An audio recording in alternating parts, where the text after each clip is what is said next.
Magandang umaga sa inyong lahat mga kababayan. So, ito nga po yung breaking news natin ngayong araw na ito. So, punta naman tayo sa ah, The Hague, Netherlands.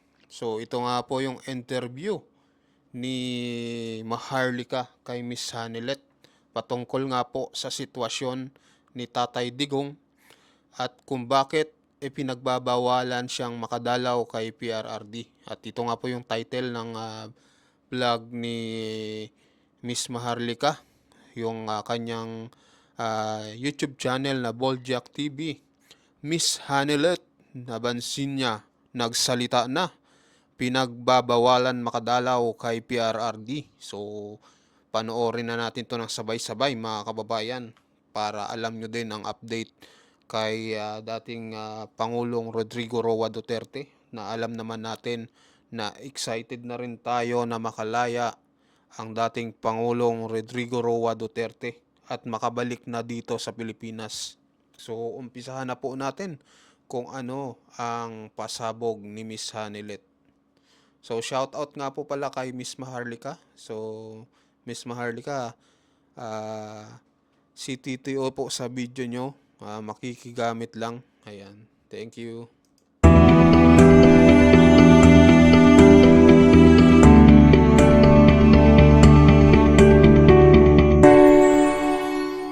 Hindi na. Kasi nga, ang nangyari nun, wala akong, di ba sabi ni VP siya, may 7, 9 na warnings, di ba? Ako, nung pagbisita ko nung hapon na yon, 5 minutes bago matapos ang visitation time namin, sinabihan ako nung isa doon, sabi niya na, nung July 19 daw, nung phone conversation namin, meron daw akong sinabi. Sabi ko, about the case. Sabi ko, I don't know anything about the case. Kaufman is not discussing anything about the case. You know that, Mr. Kaufman. I have not asked a single paper from you on whatever it is that you are doing, so I cannot talk about the case. And also, nung time na yun, 5 minutes bago matapos, sinabihan na lang ako na isususpend daw ako. Ang sabi pa nga ni PRD, doon sa lalaki na nagsabi na, sabi niya, you cannot do that. Yun niya. Kasi, you know, he is expecting me. He knows that this is my turn.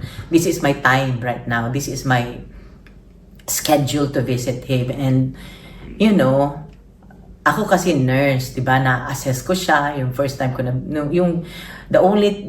itong visit ko na ito, the only day na na-visit ko siya nung pagdating ko talaga straight from the airport, nilagay ko lang yung gamit ko sa hotel, na in-assess ko na siya, nakita ko na yung dito niya malalim.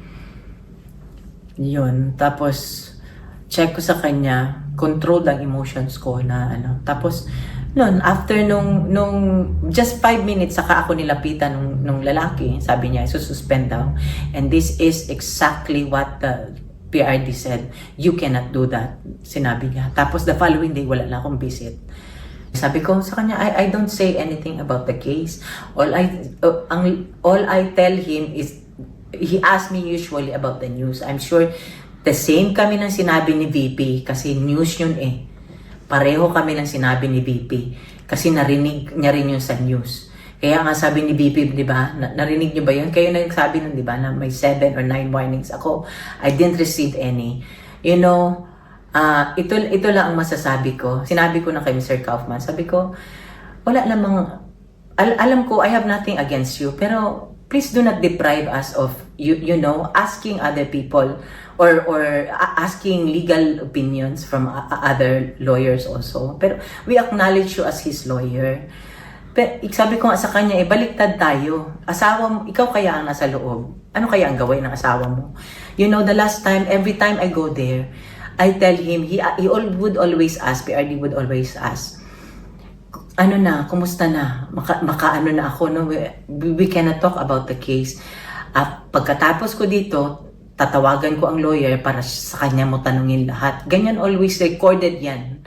Recorded yan. Gusto ko nga igawin nilang public yung conversation eh. Wala ako doong ma-discuss about sa case because sabi ko, Mr. Kaufman, I am not asking any paper from you. You are not talking to me about the case or any of your associates. And you accuse me of I'm talking about, ikaw ang dinidiretso ko. Ikaw ang dinidiretso ko. Bihira ako makausap sa mga kasama mo na nagdagdag ka na ng mga lawyers dyan.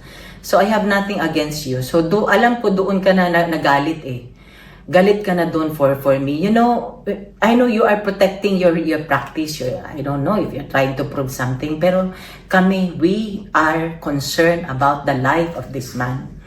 He is family. He is the father of my daughter. He is the father of VP, Paulo, and Baste. So, yun lang. Sabi ko nga, baliktarin natin. Ang asawa, ikaw ang nasa loob. Ano kaya ang gawain ng asawa mo? 'Di ba?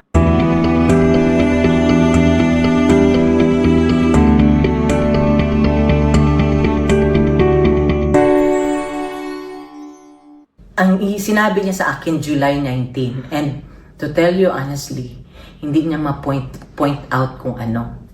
Wala siya binigay sa akin notice. I'm supposed to receive it and then if he was able to hear it or napansin niya na nung July 19 pa nung phone conversation, why not call me up? Kasi nung one time na si VP na nag-violate na pinasa niya ang phone, kinuha kagad ang attention niya, di ba? So, sana nakakuha ako ng kapalit ko. 'Di ba sila VP din. Sila VP din, 'di ba? Pag sa laban ang isang na narinig ko sa kanya, bahala na miski mag-isa siya. Kaya niya lang sabihin sa ICC na na mali ang ginagawa niyo for doing this to this man. Tapos yun na nga yung ini-expect na alam ni VP ako na. Kung sa Bisaya pa turno na ako ni karon. Turno na ako ni karon. Tapos ngayon wala siyang bisita. Even after his presidency, I'm telling you, emotionally na siya. Meron na siyang depression nun. Ngayon sabi ko nga ito sinabi ko sa kanya. Sabi ko, hindi naman ako lawyer. Lahat ng tinatanong ko sa humingi ako ng opinion sa lawyer. Yun ang doon. Humingi ako ng opinion sa lawyer. Maawa ka na lang. Several times ako nag-email eh. Sabi ko, have mercy on the man, 80 years old. You only get to talk to him 1 hour a day, Monday to Fridays, not on weekends. You don't see him 23 hours a day. I'm telling you, I am 110% sure na may depression na yun. I'm telling you, I am 110% sure na may depression na yan. Ngayon, dinideprive mo ako na mabisita siya, na may maalam Si Tatay Digong, guys. niya nandito ako sa labas. Siyempre, ikaw ba naman, minsan mag-isa ka na lang sa loob mag-isa ka lang doon. Wala kang masyadong nakakausap. Diba? Dinideprive mo ako na mabisita siya. At least may makausap siya na family. I am telling you, he can stay in his room. He can stay sleeping for 24 hours. Kilala ko na yung tao. Saka sabi ko 'di ba, ang opinion ko lahat, attorney, puro lang suggestion ba? Sabi ko, hindi ba kayo pupunta ng Pilipinas, kukuha ng whatever, 'di ba? Parang ganun, 'di ba? You should get more information about the man. How can you ito pa ang question ko, how can you Tama nga naman. Sana, Attorney Kaufman, pumunta ka din dito sa Pilipinas para malaman mo sa mga tao, interviewin mo isa-isa kung gaano kabuti at kung ano ang nagawa ni Pangulong Duterte dito sa Pilipinas. Napakadami.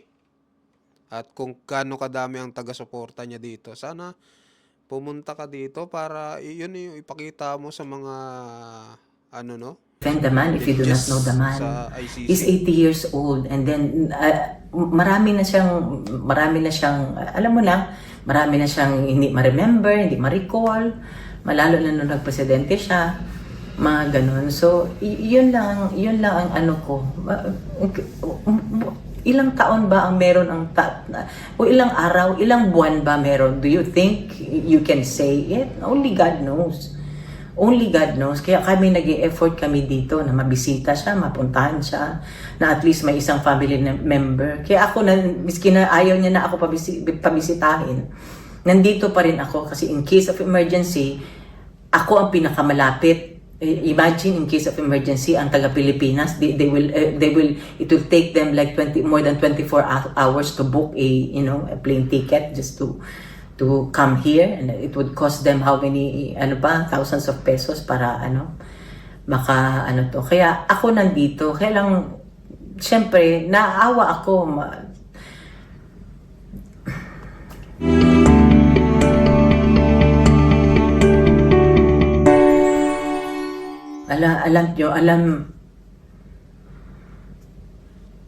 Alam ni Mayor Baste kung ano na lang ang naiisip ko. Kahit ano na lang. Sabi ko sa kanya, hindi pa natin nagawa lahat. So nananawagan ako, alam ko every time na mga Pilipino, magdasal tayo. Samahan natin si VP Sara. Sabi niya na miski siya na lang mag-isa. Totoo yung sinabi niya. Totoo ang sinabi niya. Walang jurisdiction. Samahan natin siya. Samahan natin siya. Nakikiusap po ako sa inyo.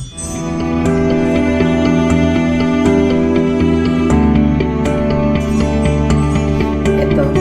Tawag. Kasi si Kitty kasi may tawag pa rin siya.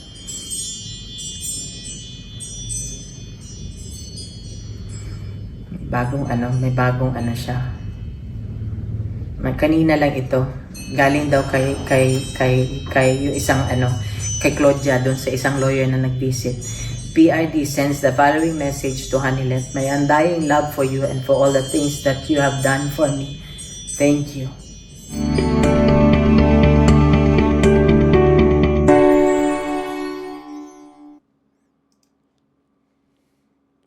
So, ayun guys. You only get Ayun po yung kalagayan ngayon ni PRRD sa loob ng kulungan sa ICC. So ito nga po yung interview ni Miss Maharlika kay Miss Hanilet at isiniwalat niya yung kung bakit pinagbabawalan siya makadalaw na kay PRRD. So yung mga dahilan sinabi niya na ganito, ganyan. So, parang about lamang sa sa case. Kaya parang kumalat. So, ayun yung nangyari. Parang pinagbawalan na agad siya. So, ang problema lang dito mga kababayan kay PRRD, ang nangyari po ay depression na daw, Si PRRD may depression na.